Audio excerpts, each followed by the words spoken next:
শ্যামলস math কেয়ারে সবাইকে স্বাগতম।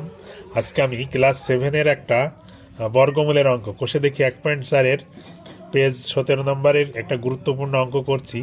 তোমরা সবাই দেখতে থাকো। তিনটি ধনাত্মক পূর্ণসংখ্যার প্রথম ও দ্বিতীয়টির গুণফল 24, দ্বিতীয় তৃতীয়ের গুণফল 48 এবং প্রথম ও তৃতীয়ের গুণফল 32। সংখ্যা তিনটি কী কী? তাহলে এই ক্ষেত্রে আমাকে প্রথমে কি করতে হবে, যে সংখ্যা তিনটে আমি ধরে নিলাম, ধরি সংখ্যা তিনটি এক্স ওয়াই জেড। তাহলে প্রথম শর্ত হচ্ছে যে প্রথম আর দ্বিতীয়ের গুণফল অর্থাৎ এক্স আর ওয়াই, তাহলে এক্স ওয়াই সমান 24, এখানে বলেই দিয়েছে প্রথম দুটির গুণফল 24, আর দ্বিতীয় তৃতীয়ের গুণফল হচ্ছে 48, তাহলে দ্বিতীয় আর তৃতীয় হচ্ছে ওয়াই আর জেড, এই দুটোর গুণফল হচ্ছে 48, আর তৃতীয়টি আর প্রথমটির গুণফল হচ্ছে 32। এইবার এই তিনটে আমি গুণ করছি, এই তিনটে শর্ত গুণ করছি। তাহলে এখানে এক্স আছে দুটো, ওয়াই আছে দুটো, জেড আছে দুটো, তাহলে অতএব X square Y square Z square is equal to এই তিনটের গুণফল 24 গুণ 48 গুণ 32। এইবার এটা আমি এক্স ওয়াই জেড লিখে পুরোটার স্কোয়ার লিখে এখানে 24 গুণ 48 গুণ 32 লিখলাম, বা এক্স ওয়াই জেড সমান হবে, তাহলে পাশে রুট স্কোয়ার আছে তো তুলে দিয়ে দিলে বর্গমূল হবে পাশে, তাহলে 24 গুণ 48 গুণ 32, বা এক্স ওয়াই জেড সমান হবে, তাহলে এখানে এইগুলোর বর্গমূল করতে গিয়ে আমরা গুণ না করে কীভাবে সহজভাবে করতে পারি সেটা দেখো।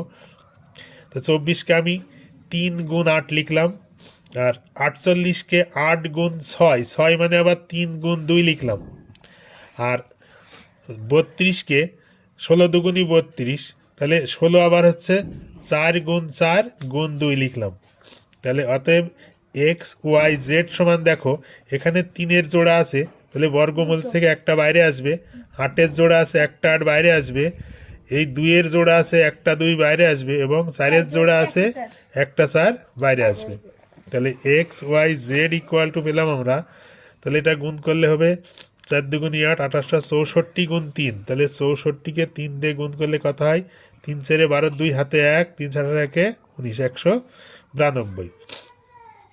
এইবার তাহলে আমাদের সংখ্যা তিনটি বের করতে গেলে এখানে আমি তিনটে সংখ্যার গুণফল পেলাম, তাহলে সেখান থেকে যদি আমি দ্বিতীয় আর তৃতীয় ভাগ করি, প্রথম তিনটির গুণফল থেকে দ্বিতীয় তৃতীয় ভাগ করলে প্রথম সংখ্যাটি পাবো।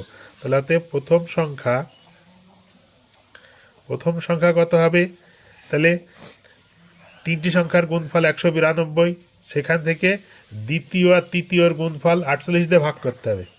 48 দিয়ে ভাগ করলে এটা কত হবে, 48 দিয়ে 192কে 48 দিয়ে ভাগ করলে কত হয়, 48 4